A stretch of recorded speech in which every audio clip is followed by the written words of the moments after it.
بسم الله الرحمن الرحيم. اعوذ باللہ من الشیطان الرجیم. بسم اللہ الرحمن الرحیم. اللہم صلی علی محمد وآل محمد.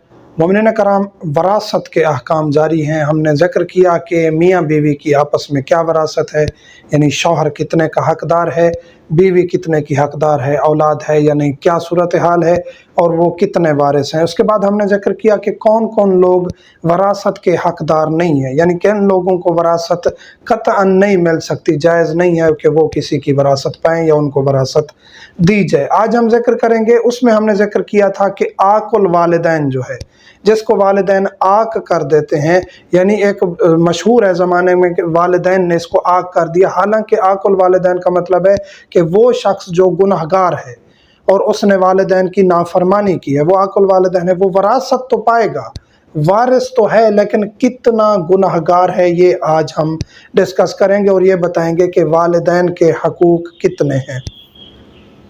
قرآن کریم کی آیت ہے سورۃ اسراء، آیت نمبر 23. وَقَضَىٰ رَبُّكَ أَلَّا تَعْبُدُوا إِلَّا إِيَّاهُ. اور اللہ نے فیصلہ کر لیا ہے کہ اس کے علاوہ کسی کی عبادت جائز نہیں ہے، اور شرک وہ گناہ ہے جس کی معافی نہیں ہے.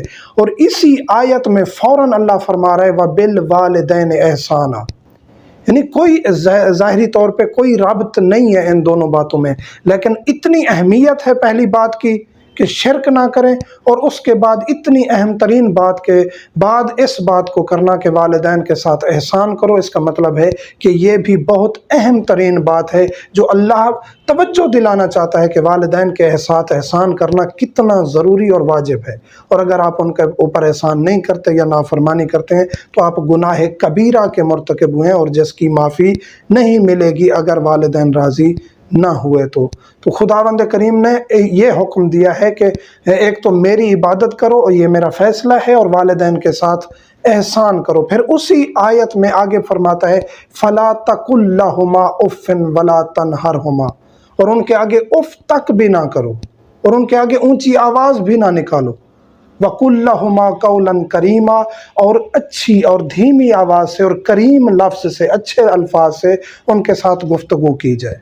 تو یہ ہمارا شرعی فریضہ ہے ہر شخص کا. آج کل کے معاشرے میں حیران کن بات یہ ہے کہ والدین کو گالیاں دیتے ہیں، مارتے ہیں لوگ. جب وہ بوڑھے ہو جاتے ہیں، خدا نے کہا ہے کہ بوڑھے ہو جائیں تو ان کے ساتھ نرمی کریں، شفقت کریں. جب وہ بوڑھے ہو جاتے ہیں تو ڈھونڈ رہے ہوتے ہیں اولڈ ہاؤس مل جائے ان کو وہاں ڈالیں، یا کہیں علیحدہ گھر دلا کے ماں باپ کو وہیں ڈال دیتے ہیں، یا ایک نوکر کے ذمے لگا دیتے ہیں. تو آپ کے ساتھ بھی وہی ہونا ہے دنیا میں، یہ پھر یاد رکھیے گا. اور آخرت تو ویسے ہی آپ برباد کر چکے ہوں گے، تو ایسا نہ کریں. اور خدا کا فرمان ہے اور اہل بیت علیہ السلام نے اس کی تشریح کیا کہ بزرگ اللہ کا روپ ہوتے ہیں، اور جو انسان بزرگوں کی خدمت کرتا ہے وہ اللہ کے بہت زیادہ قریب ہو جاتا ہے. بزرگ گھر میں ہیں تو برکت ہے، تو ان چیزوں کا خیال رکھنا چاہیے. اف بھی نہ کریں اور قول کریم سے بات کریں، یہ خدا کا حکم ہے. مستحب کام چھوڑ دیں اگر ان کی حق تلفی ہو. اتنا اہمیت ہے والدین کی کہ اگر وہ کہتے ہیں کہ بیٹا اعتکاف بیٹھنے جا رہے ہو اور ہماری خدمت کون کرے گا، تو آپ کا اعتکاف پہ جانا درست نہیں. آپ روزہ رکھ رہے ہیں، مستحب روزہ، آپ روزے میں خدمت نہیں کر سکتے والدین کی، تو پھر والدین کے لیے آپ کو وہ روزہ ترک کرنا پڑے گا. آپ زیارات پہ، عمرے پہ جانا چاہتے ہیں، پیچھے والدین کا خیال رکھنے والا نہیں ہے، والدین کہتے ہیں بیٹا آپ ہماری خدمت کرو، آپ زیارات پہ نہ جاؤ، تو آپ کا وہاں جانا جائز ہی نہیں ہے.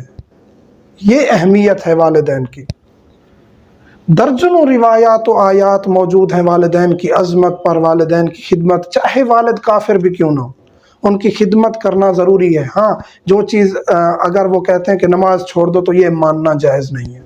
آپ یہ حرام کام کرو، شراب پیو، زنا کرو، یہ ماننا جائز نہیں ہے. حرام کی طرف آپ کو راغب کر رہے ہیں تو وہ ماننا جائز نہیں ہے. واجب ترک کرنے کے لیے کہہ رہے ہیں تو وہ بھی ماننا جائز نہیں ہے. اپنا مذہب، ملت کو نہ چھوڑیں، واجبات اور محرمات کا خیال رکھیں. باقی اگر مستحب کام کے لیے وہ روک رہے ہیں کہ ہماری خدمت میں کمی آ جائے گی، ہم مریض ہیں، ہمیں مشکلات ہیں، آپ عمرہ کرنے کے لیے جا رہے ہو، 20-25 دن لگا دو گے، ہمارا خیال کون رکھے گا، تو آپ کے لیے جانا ہی جائز نہیں. ہاں، اگر کوئی دوسرے بہن بھائی موجود ہیں یا والدین راضی ہو گئے کہ آپ جائیں، ہم اپنا خیال رکھ لیں گے، پھر کوئی حرج نہیں ہے.